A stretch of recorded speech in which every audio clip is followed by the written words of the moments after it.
All right, welcome everyone to today's talk. It's titled Addressing the Risks of Government AI Initiatives Through Civic Engagement, the Role of Public Libraries.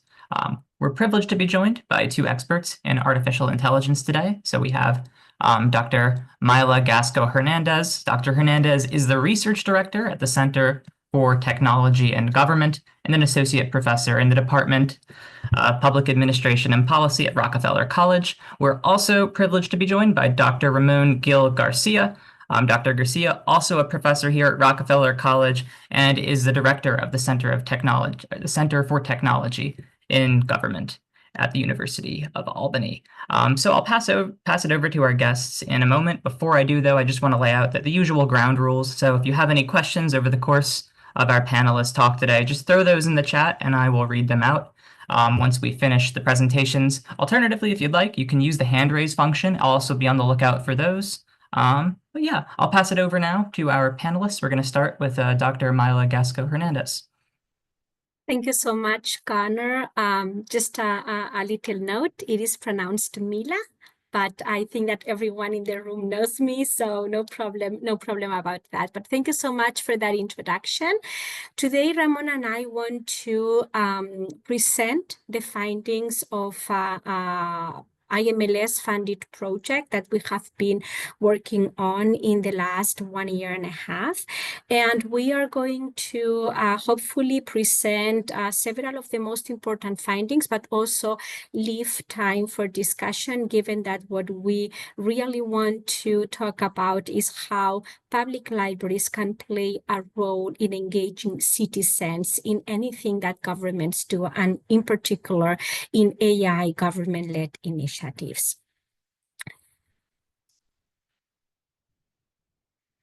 So what took us to undertake this project? This is the third project that the Center for Technology and Government has done in the field of public libraries. We started with a project several years ago. I wasn't even part of the university at Albany back then, but the goal of that project was to better understand how public libraries could contribute to open government initiatives in communities. That project was very successful, and a few years later, we thought that maybe public libraries could do more than just contributing to open governments, and we decided to explore the role of public libraries in developing smart cities and smart communities. And it was precisely during that project, which finalized in September 2021, that we realized that one of the main tools used by these smart cities and these smart communities was precisely artificial intelligence. We realized that artificial intelligence was being used in different fields: social welfare, policing, education, the city as a whole, the improvement of operations, and yet the use of AI was giving rise to a lot of risks. And there were many populations which were harmed, but in particular, marginalized, vulnerable communities were mainly harmed by these risks and by these challenges of using artificial intelligence in the public realm. We explored the literature, mainly gray literature, because there was not a lot written from an academic point of view about that. And we realized that many international organizations and practitioner-focused organizations referred to the importance of engaging with the stakeholders in order to address the risks of AI, and particularly the biases that AI may result in. And of course, everybody was talking about engaging citizens, but as we know, engaging citizens in any type of initiatives led by governments is not always that easy. It is even more difficult to engage citizens that belong to these marginalized communities, because that engagement requires intentional and inclusive capacity building and a lot of tools for that engagement. And of course, given the work that we've done with libraries in the past, we thought maybe a way to increase that engagement and a way to have these communities feeling safe in certain environments was to involve public libraries in precisely getting citizens together with local governments, discuss AI, co-create AI tools, and therefore try to address these risks, these harms of AI initiatives. So we turn to public libraries. We believe that public libraries can be these inclusive environments where public participation can take place. We believe that public libraries can ensure digital inclusion and equity. They have done so for a number of years. They can offer these collaborative spaces to discuss local issues. And as I just said, they can offer this safe space for marginalized, vulnerable communities. And this is how our project was born. The project is called Empowering Communities, Public Libraries, Inclusive Civic Engagement, and Artificial Intelligence. And the goal was to precisely understand the role that public libraries can play in fostering this critical and inclusive engagement around AI initiatives, and in particular AI-led government AI-led initiatives. We had 3 research questions in these projects. In this project, one about the specific role that public libraries can play. How can we categorize the role? A second question was about how may public libraries foster inclusive civic engagement. We were interested in the processes, in the implementation of this potential role that public libraries can play. And finally, what are the opportunities, threats, benefits, and challenges for public libraries doing so, engaging citizens in an inclusive way? The research has been funded by the Institute of Museum and Library Services, and I say has been funded because unfortunately only a few days ago we got our termination letter. This is a project about vulnerable, marginalized communities, so of course it doesn't align any longer with the United States interests, so it was canceled only a few days ago. And yet we are trying to finish several of the tasks that we initiated and keep publishing about it. In this project, we have partnered with the Urban Libraries Council. The Urban Libraries Council is an organization of urban libraries, both in the United States and Canada, and they have done extensive work in AI. They have research and they have published a lot about AI and libraries, and we therefore believe that they were a very good partner to mainly open research access for us. What have we done throughout this 1 year and a half, and what research design have we implemented? We have implemented a sequential exploratory mixed methods strategy. And for us, this has meant to use both qualitative and quantitative methods, and doing that in a very specific and ordered way. So we have started with a qualitative approach, which is informing the quantitative second stage of the project. So we really wanted to first know and explore that role by talking to a few libraries, and then we wanted to expand that knowledge and to see if it was replicable and generalizable by conducting a survey throughout the United States. So we have been, following this very specific order. But we have started because we know, because of our previous projects, we know that public libraries have done already a lot when we start studying a specific topic that we are interested in. We have always found that even though it might seem that for us it was very new, the truth is that they had done already a lot of things. So we started this project as well by conducting a mapping exercise, and Ramon will give you the details of that mapping exercise. And then after that mapping exercise, we were able to identify the 4 libraries of our qualitative case studies, and I will talk a little bit about that later on. And finally, we are now in the phase of conducting the National Survey of Residents. So that's how we kind of follow the different stages of our research design. So I'm turning it to Ramon so he can explain the results of our mapping exercise. Thank you, Mila. So this is basically the mapping exercise and current practices report. What was the final deliverable for this first stage? So the purpose is to basically identify AI-related programs and services that, as Mila said, public libraries are currently offering. And some of the guiding questions are, what are the main types of AI programs and services offered in public libraries? What is the purpose of those programs and services? Who are the intended users? What are the main components of AI programs and services? And whether these AI programs and services include individuals from marginalized communities and address the potential negative effects of AI systems. So instead of just talking about the good things about AI, whether they also try to convey that AI have also some risks and challenges that are important, for individuals and in specifically, and also for society in general. Next one, Mil.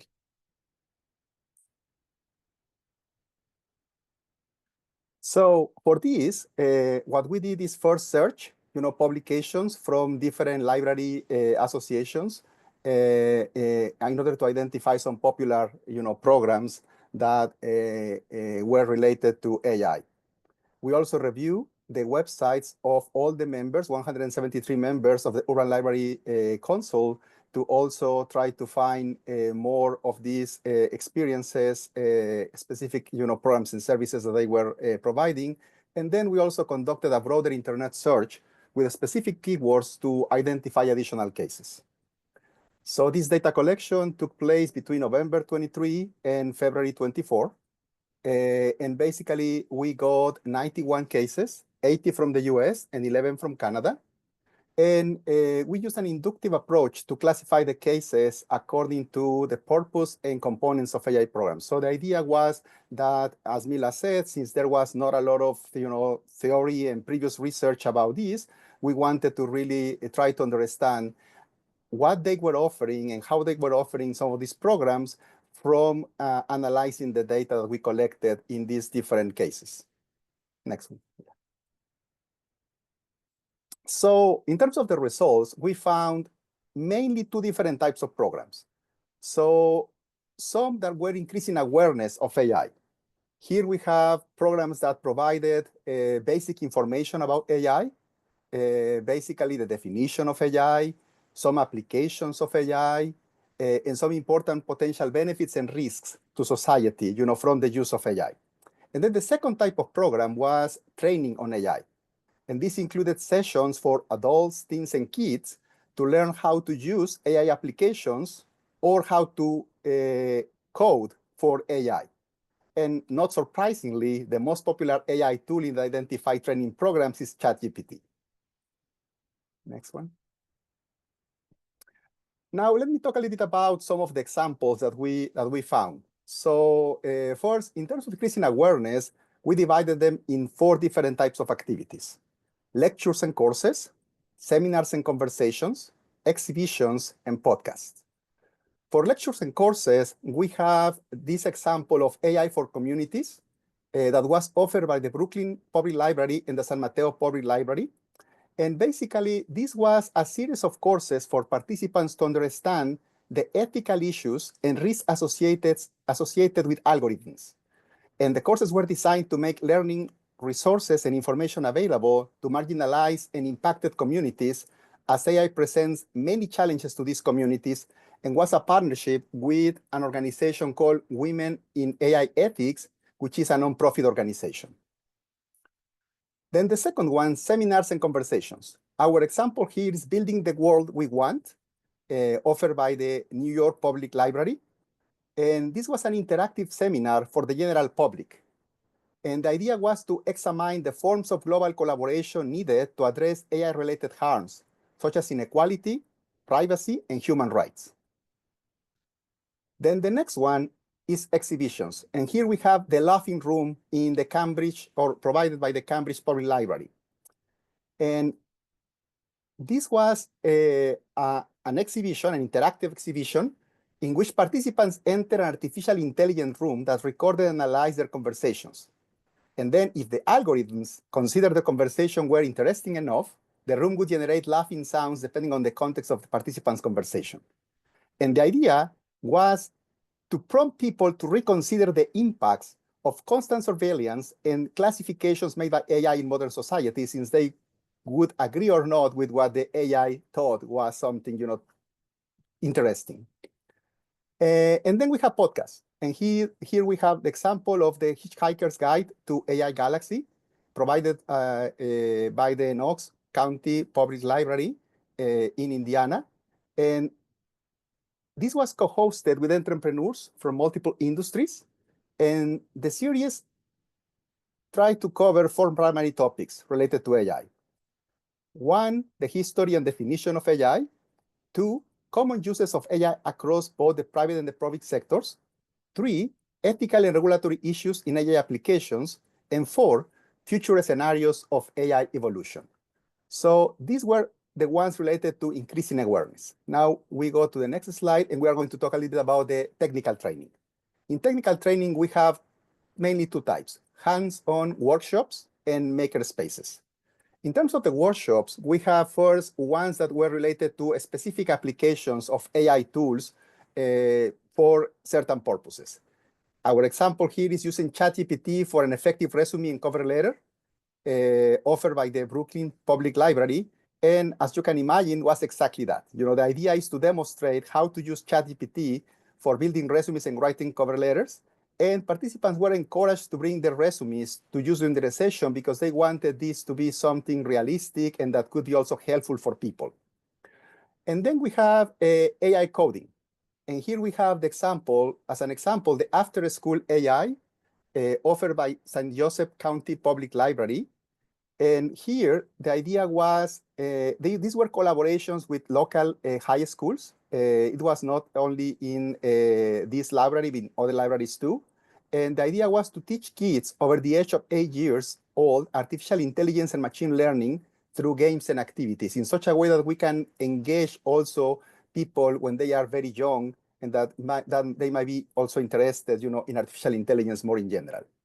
And then finally, for the maker spaces, we have the example of the AI Maker Kit offered by the Frisco Public Library in Texas. And these were basically a package with several AI learning tools for patrons to borrow. Each kit contains step-by-step instructions to guide borrowers on how to implement basic Python code to enhance the functionality of a smart speaker. So basically, they were able to code for AI just by following the instructions. And the idea was to empower new AI learners in a more approachable manner, in such a way that they feel comfortable with AI. They don't feel that AI is not part or cannot be part of their lives. And finally, we just want to highlight some of the partnerships. Of course, the libraries don't do this alone. Historically, libraries are always looking for collaborations. They are very successful in partnerships, and programs about AI are not the exception. So we have a lot of partnerships with universities, for example, inviting experts for talks and workshops, and also collaborating with specific research centers for courses and exhibitions. In terms of nonprofits, also partnering with some events specifically about AI, and also leveraging resources designed by these nonprofits. And for businesses, inviting industry experts for lectures and workshops. And we found that this is also a common practice since in many cases, both universities and businesses have the knowledge about artificial intelligence. And finally, with government, offering courses jointly with public libraries and also sponsoring some specific events about AI. And I think that's all for the first part. So go back to you, Mila. Thank you, Ramon. So everything that Ramon has explained, we've published best practices or current practices guide that you can find on our dedicated website, that you can find on the CTG website. And there, everything that we are explaining today and sharing today, plus the technical reports that we have already produced, you will be able to find. So the detail of some of the practices that we found will also be found there. And the detail about the partnerships will also be found there if you're interested in learning more about those practices. So that was the very first exercise, the mapping exercise, the first task that we did. And as I said, we wanted to follow up with a qualitative comparative case study so we could pick a few libraries and understand a little better these programs and services around AI, but also the benefits, the challenges, the risks of engaging in this type of programs and services. And that's how we started our in-depth examination of programs and services in 4 public libraries across the US. The 4 public libraries that we have been working with in the last year are the Frisco Public Library in Texas, the Queens Public Library in New York, the Palo Alto Public Library in California, and the Schaumburg District Public Library in Illinois.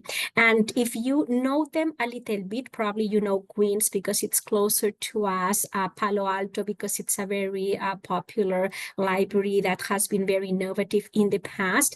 But if you look at the 4 of them, you will see that they're quite different. And that's precisely because we applied a specific criteria to make sure that we could find information and collect information from different types of libraries that could help us understand what is actually happening at a national level with that national and broader picture. The 5 criteria that we used was size. So you have Schaumburg, which is, the library itself is quite big. It has several floors and they do lots of things, but the population that it serves is very small. And then you have Queens with, a very high number of individuals and patrons in the library. So size was an important thing for us. Geographic diversity as well. We wanted to understand context in this respect. Current AI programs and services, of course, we wanted public libraries that were already doing something about AI so we could explore those services and those programs in depth. And actually the mapping exercise gave us the opportunity to explore some of these libraries and then decide which ones would have more information to collect and therefore would be better case studies. Population diversity, given that our goal was to understand the goal of the project, to understand citizen participation, generally speaking, but particularly the participation and engagement of marginalized and vulnerable communities, population diversity, the population that these libraries serve was very important. And finally, research access. And here, the partnership with ULC was key because they are working with all these 4 libraries, so they allowed us to actually also become a partner of these libraries and be able to travel to these locations and talk to them. The data collection approach had 2 stages. The first one was to conduct qualitative interviews with staff and also with external partners. Ramon has mentioned that many of the programs and services that these libraries offer, they do in partnerships. This is not new. Libraries do not have as many resources as other organizations, so they usually partner with external partners, external stakeholders. And we also found the case here when talking about programs around AI. So for us, it was important to also understand that collaboration. So that's why we conducted interviews with both library staff and external partners. And finally, we conducted focus groups with patrons. So we didn't only want to hear from the libraries, from the organizers, if you will, the coordinators, if you will, of these programs. We also wanted to hear from the beneficiaries. So we have been conducting focus groups in each of the 4 libraries. How have we coded the information? We have used the mapping exercise. So in order to understand and categorize programs and services, we have used all that information that we collected in the mapping exercise, but also because of our previous projects on public libraries, particularly public libraries and the development of smart cities and communities, we were also able to use deductive codes that came from that research when it comes to benefits, challenges, and risks.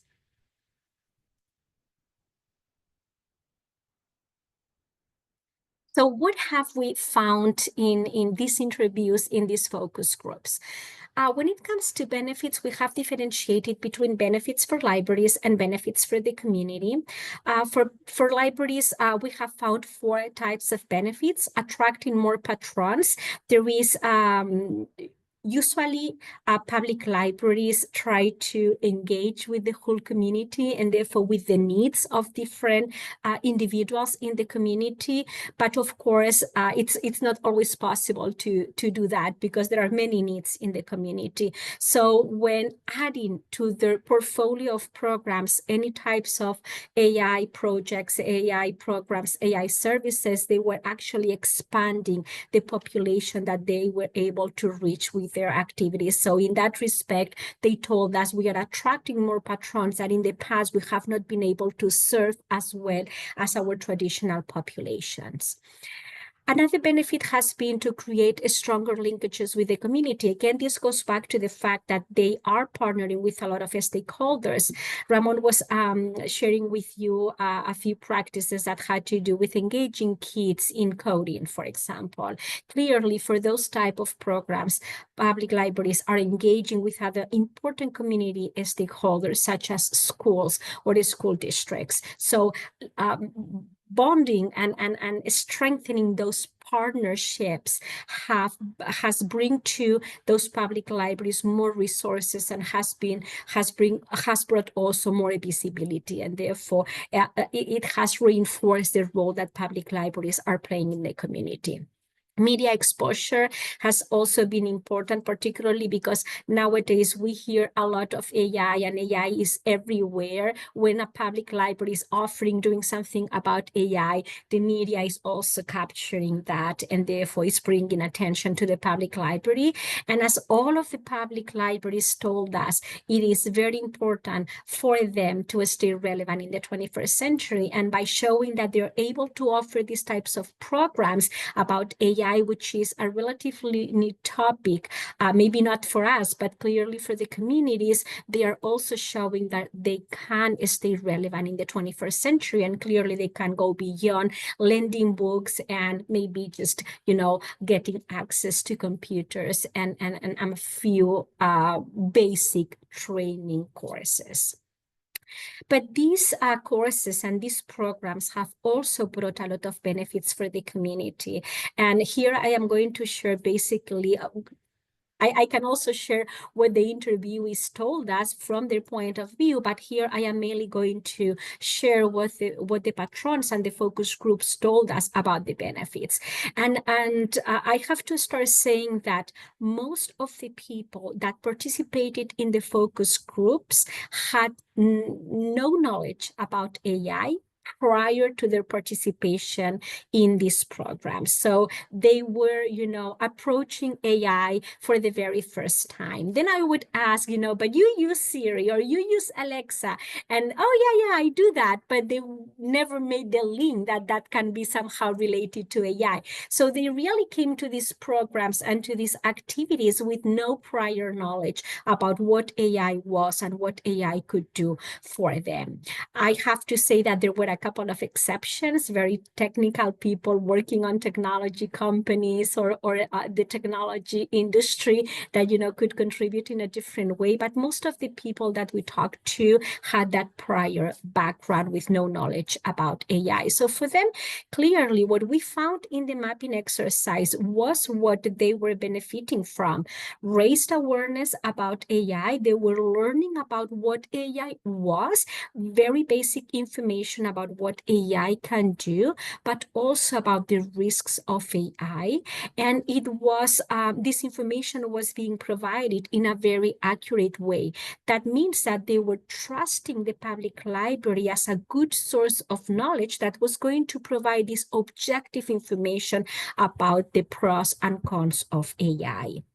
In addition, for those who did something else and these basic courses, and again, I have to say that the majority of the patrons that we talked to had mainly participated in the basic programs about AI, the first category of programs that Ramon was talking about. But for those of them who went beyond and then started to work with AI applications, join courses that were about how to apply apply AI in the daily life or maybe at work, etc., then the benefits were also very important in the mainly development of new skills and new abilities to improve how they operate in life, if you will, how they search for something or how they build something that they couldn't do before, but also in how they could improve mainly efficiency at work. So there was clearly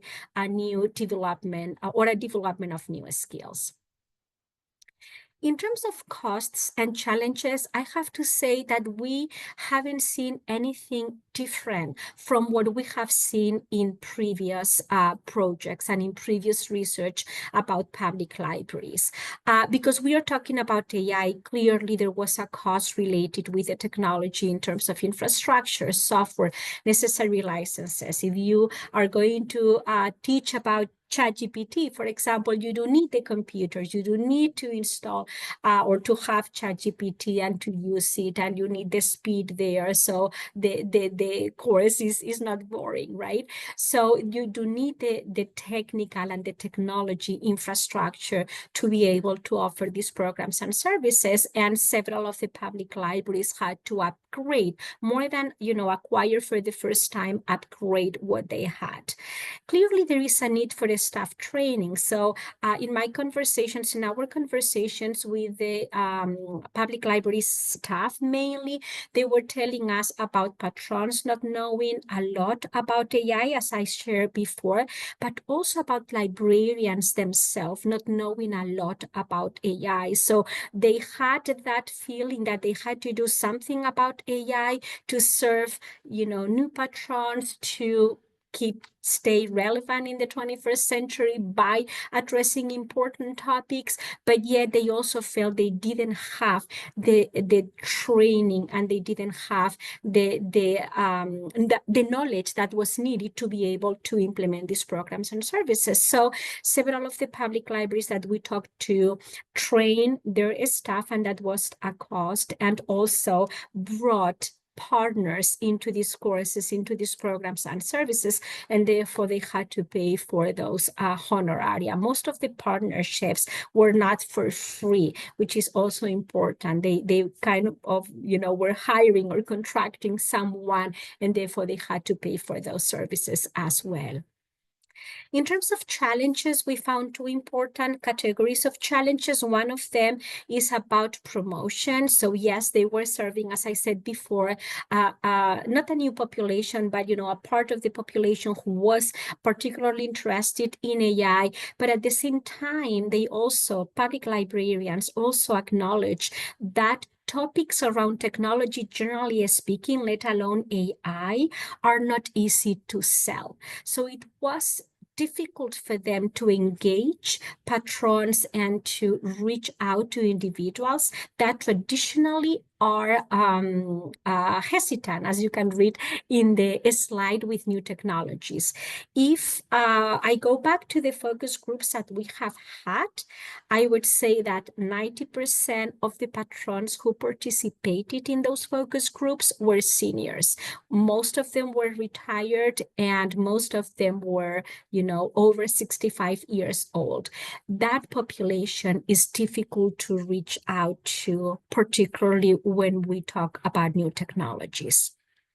Another important thing is that precisely because our libraries, remember the criteria that I shared before, our libraries were serving very diverse populations. The needs and demands of these different types of populations were very different. And that meant that there was also different knowledge about AI, and therefore it was difficult to come up with 1-2 programs about AI that could serve the whole community the library was serving. So that diverse demands from patrons with varying backgrounds was also an important challenge when it came to promotion. And finally, going back to that lack of knowledge, lack of abilities, of skills around AI that the librarians also had, that the public library staff also had, challenge of, having this uneven level of knowledge was also important. What we found is that, generally speaking, there was not a lot of knowledge, but then in some public libraries, there were a few people who had a lot of knowledge. And then they could do programs, they could offer programs about AI in a more advanced capacity, if you will, than other units whose directors, whose leaders didn't have that knowledge. So that uneven knowledge about AI among the different staff members was also a challenge in order to come up with a comprehensive strategy about AI in the public library. Back to Ramon. So based on our results from these two stages, we argue that public participation could be understood as a three-stage ladder.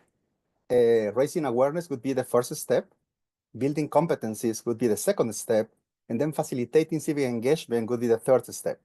And as you have seen, public libraries are already engaged in the first two stages in this ladder, and they are already thinking or starting with programs that are related to facilitating this civic engagement. So including participation in local government-led discussions about AI, not only about the specific initiatives, but also legislation, governance, the different impacts that may have on their communities. And then finally, at some point, the co-creation of these government-led AI initiatives that might also be part or affecting, their communities. So this is not necessarily new, as we were talking about before, because previous literature shows that public libraries are already considered trusted physical and virtual environments in which civic and cultural engagement could happen, in addition to lifelong learning and community identity building. But we think that in the era of AI, public libraries may also enable this inclusive civic engagement in AI initiatives, and therefore they have a very important role to play, given that they are already trusted partners and that people are willing to engage in this type of initiatives if the library is involved. I want to make a disclaimer. I think that's how it's called. And for the excuse me, political scientists out there in the audience, we do know about the 4-stage ladder of participation. And when we were discussing how to approach our findings and interpret our findings, we actually discussed this participation ladder. But we really saw that when it comes to AI programs and services, it didn't quite fit with our findings. So that's why we decided to come up with this 3-stage ladder when it comes to AI initiatives that seem to be fitting more the type of results that we are getting. And I am saying so because Ramon has explained what this 3-stage ladder is about. But what we really have found is that for our case studies and both in interviews and focus groups, what we are seeing is that public libraries are focusing on the raising awareness and building competencies stages. And those are very important because, of course, you need you need to understand the technology, and you need to have the capacity, and you need to have the skills in order to use it. But then we are not seeing yet programs and services around actually increasing that civic engagement, as Ramon was telling you about in that 3rd stage. So what we are mainly seeing is that there is a gap between what public libraries have traditionally done, which is raising awareness and training about several issues, also AI, and full, if you will, civic engagement around AI initiatives. And if you remember the name or the title of our presentation, we were talking about government-led AI initiatives. So for us, the realization that this 3rd stage is not fulfilled yet means that collaboration around this government-led AI initiative, which is what we believe will be able to address or will help address the risks created by AI, is still a promise. It's not a realization yet. So clearly, not only more research is needed, first of all, we need public libraries to cooperate, to collaborate with local governments or governments at any level, for that matter, to implement this type of civic engagement initiatives. And then further research will follow and see how effective those initiatives are. We have also concluded that, and I think that I advanced that before when I was presenting the challenges and risks, that public libraries face the same type of challenges and the same type of risks when they start new initiatives around new topics. So they have done this for a long time, but yet new topics bring new challenges, and they usually have to do with that lack of resources, lack of knowledge, and therefore the need to update, to upgrade, and to partner with other organizations. From a practitioner's point of view, and again, I am already advancing a few things, clearly there is a need for public libraries to expand AI programs. We believe that the first thing that public libraries could do could be to tailor programs for marginalized communities. You probably have already realized that most of what we have said is about patrons, is about communities in general, but we have not really talked about specific programs for marginalized or vulnerable communities. So if we were saying at the very beginning that these are the more harmed communities, there is clearly a need for public libraries to target programs to these communities. Second, collaboration with local governments and other stakeholders. There is room for that. Public libraries have been used in the past by local governments to have town halls, to have discussions with citizens about local government issues of interest to the community. There is therefore room as well to do something similar in the field in the age of AI. And therefore that would entail to clearly design public participation opportunities that could engage citizens beyond those raising awareness and capacity training programs. We also believe that public libraries could invest in AI internally. AI is here to stay, so raising awareness, equal awareness about AI among library staff is really important. Having that, over or comprehensive strategy about AI that could lead and that could guide how different AI-related programs need to be offered and implemented, we believe could be an important thing to do, but also use AI internally to enhance existing programs and services, and therefore to have that experience that they could transition or that they could transfer, better said, to programs offered to the communities. And with that, I would like to close and open the floor for questions and comments. Thank you very much.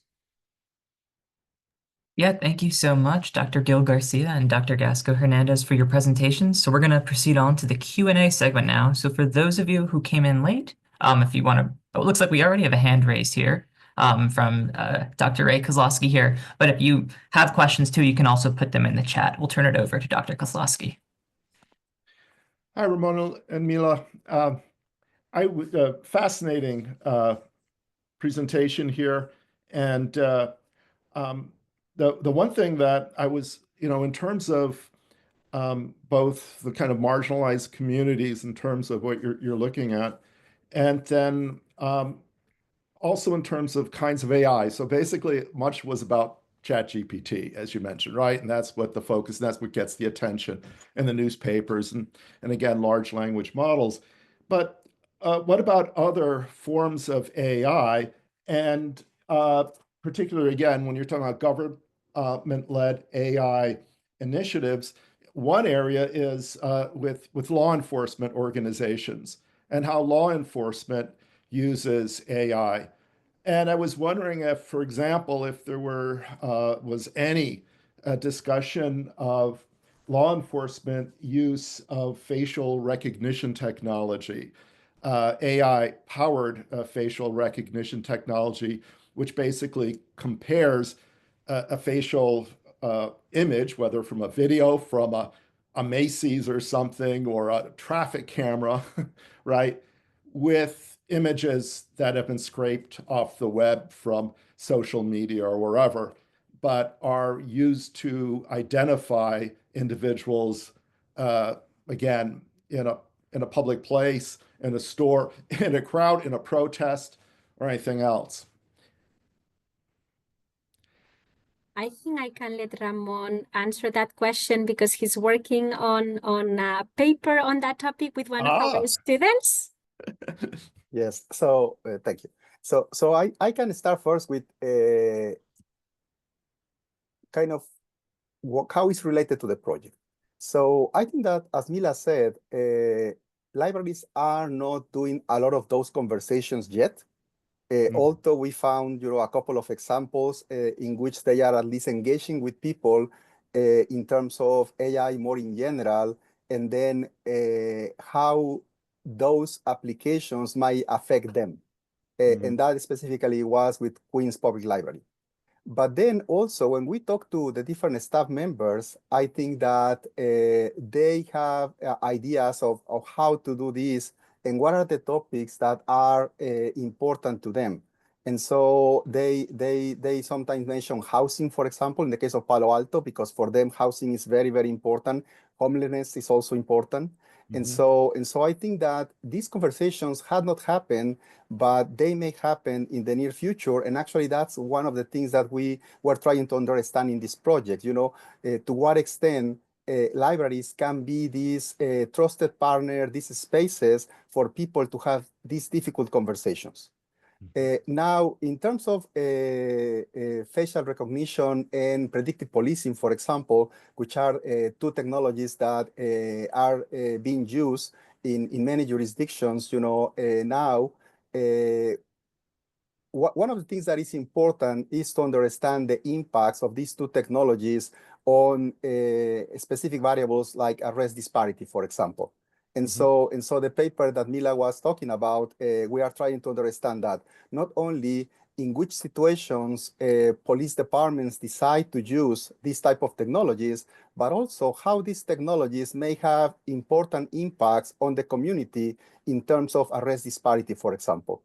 And as you I am sure you know, Ray, because you asked the question, there are many issues with the use of these type of technologies, including, biases and discrimination, because basically AI is fed by data that we already have.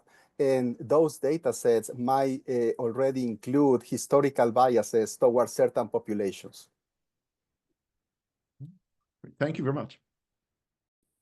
All right, it looks like our next question is from Dr. Novkov.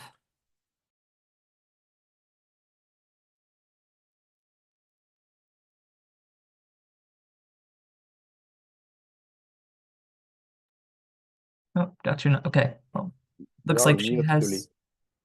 Yeah. Okay, well, while we maybe okay, she's having tech problems right now. While we wait for our next questions, I have a question here, and this was kind of spurred by your discussion about the diverse populations that are using these AI tools in public libraries. Did you notice any similarities, different kinds of classes of people using these AI tools across your different case studies? In other words, was a different kind of person using these AI tools in Palo Alto versus Queens, or were there similarities across these cases in general?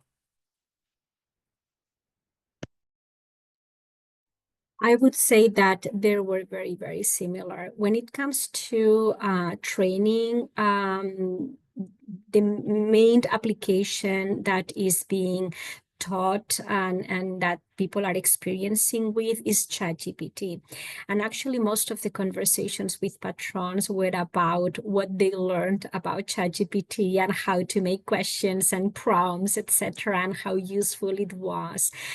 So it was mainly about ChatGPT. Only in one case, a couple of people talked about using ChatGPT in the work environment and therefore to increase productivity and to increase efficiency of writing reports mainly, but that was like an exception. Most of them were using ChatGPT for fun and to, create something fun. I remember there were a couple of people that were doing something for their grandchildren, and they used ChatGPT to get ideas about what activities they could do with them and stuff like that. So it was always a very basic use of a very specific tool, which was ChatGPT.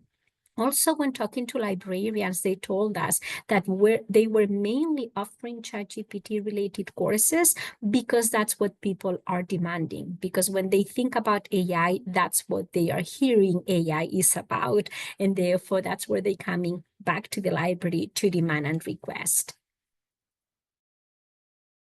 Awesome, thank you. It looks like our next question here in the chat is from Renee. So she writes, you mentioned that the libraries were able to attract more patrons with these programs, but I wonder if it was a significant increase in patrons and if the libraries were satisfied with the number of people they reached. So she asks, did the libraries discuss how they tried to convince people that this was important and relevant programming? So they don't have numbers. We always ask, about satisfaction surveys. We ask about more objective information that they can provide. And they have satisfaction surveys, and it seems that people are really satisfied, but they do not have numbers of how many new patrons the library has, how many new library cards they have because of this type of programs. They can tell you from one month to another, we've increased the number of patrons by X, but they cannot really tell that the reason for that is because of the new programming and the new portfolio of courses and activities around AI. So that's their feeling is that they are reaching out to populations that before would not go to the library to get this type of training. They would go to a different type of organization. So their feeling is that they're reaching out to them and attracting them to the public library, but they do not really know, the numbers. And therefore, if this is actually true, or this is just a perspective or an interpretation of what's happening. Yeah, I agree with Mila. And the only thing that I want to add is that I think they are referring also to profiles of people. So as Mila said during the presentation, is not, or at least we don't know the numbers exactly, but they have realized that certain profiles of people that before were not there, people that are in general younger, more tech savvy, they are now coming to the library too. Okay, our next question is from Dr. Novkov about AI tools, public libraries, and our current political climate. So she writes, the breadth of things happening was really interesting. I'm wondering, however, if you think what libraries are doing or the scope of what they are doing might change as we see changes in federal priorities. If so, what direction do you think these changes might go? I can start. I do think there will be changes, unfortunately. I think that, so a couple of things, right? I think that in terms of, I said before, one of the challenges, we've seen that across the different projects with public libraries that we have done in the past. One of the main challenges is the lack of resources to be able to do new things, to be able to stay relevant, as I was saying before. They do need this federal funding, and this federal funding is no longer aligning with a lot of what public libraries are trying to do. Public libraries have been a safe environment for vulnerable and marginalized populations for many, many, many years. In our last project about public libraries and smart communities, I do remember a discussion about public libraries being a safe place for homeless people. And actually, there was one of the public libraries that we talked to, the Chattanooga Public Library in Tennessee, that was offering specific programs for homeless people. They need the resources to do that. So if the federal landscape is changing, there will be less resources to do that. So that's one thing. The other thing is that, however, communities and libraries associations, generally speaking, like American Library Association, Urban Libraries Association, the small and rural libraries associations, they have become very, very active in the last few weeks about making sure that public libraries can still fulfill their missions and can keep being relevant in the 21st century by doing what they want to do and what their communities need. So I think that there is tension between what the federal government is doing and what the communities and the libraries are doing, but there is also hope that at least there is one side in the equation that will fight for public libraries to keep fulfilling their missions. Thank you. It looks like we have time for one last question here, and we'll go over to Craig Waltz, who has his hand raised. Thanks very much, and great presentation. Building on one of the points that you had brought up, you said that the grant funds for the research that you're doing now were just pulled back by the federal government basically just this week, which we see occurring more and more with things. What my question really is, do you see this, is there actually, in the midst of this terrible type of approach, and I'm going to call it that because that's what it is, an opportunity to build strong, to build more and varied research partnerships with state and local governments as a source of funds and data to continue to support this type of research, because we are seeing increased resistance from state governments to the Fed's call for decreased focus on these type of programs and this type of research. And how do you see that forming? I mean, certainly the American Libraries Association can be a part of that, but I think there is an opportunity to sort of pivot from the traditional Fed channels until we can hopefully change things and get that back. And what are your thoughts on that? Ramon, I will let you take that Okay, question. I can start. So I think that there is opportunity, as you said, Craig, but I think is or could be limited. And let me tell you why. What we found, at least in some of the libraries, is that a lot of the one-time events can be done with a partner and in a relatively low-cost, manner. And so I think those can benefit from what you just said. But also we learned that some of the more expensive programs that are related to specific technologies and that are recurrent, they have been funded by grants, from the federal government mostly, and in some cases from a state government. And so those might not happen, or at least might not happen as frequently as could be. And so, yes, I think that there is opportunity, but also there might be some limitations because still some of these investments historically have been made using, federal grants. I don't know if you agree with this, Mila. I completely agree. Yes. All right, it looks like we're at the end of the hour today. So thank you again to our presenters today, and thank you to everybody who attended and participated in today's talk. You can join the Rockefeller College Lunch and Learn lecture series next time, Tuesday, April 29th, for a discussion of education funding, policy, and advocacy in New York State. Thanks again, everyone. Thank you very much. Thank you, everyone. Take Thank care. you. Bye-bye.